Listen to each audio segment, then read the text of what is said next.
what's involved in our free consultation at JM Kitchen and Bath is that we'll meet with you here in the showroom. We'll discuss your design styles, your inspirations, your pins, anything that you have that you love about a certain kitchen or a bathroom.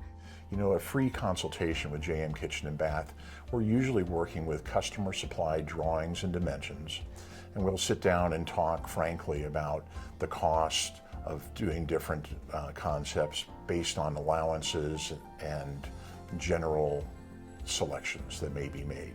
We'll put together then a design based on the space that you have and some renderings, some 3D renderings. So we'll have you come into the showroom, present those to you, put together also a bid with allowances, so we won't get too specific into tile or plumbing, but we'll have allowances that are good placeholders.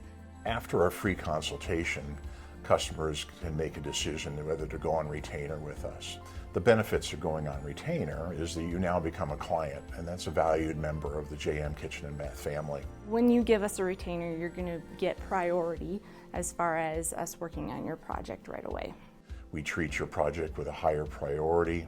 We'll now go to work with exact dimensions that we've collected from your home.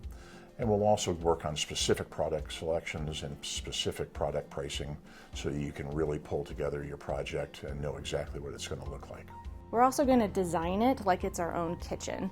So we're going to make sure that the function of the kitchen makes sense, that you have your triangle with your sink, your stove, and your fridge. We want you to walk into the kitchen and just be wowed every time you get in there. And we want your friends and family to just be in awe of your beautiful new kitchen that you've created.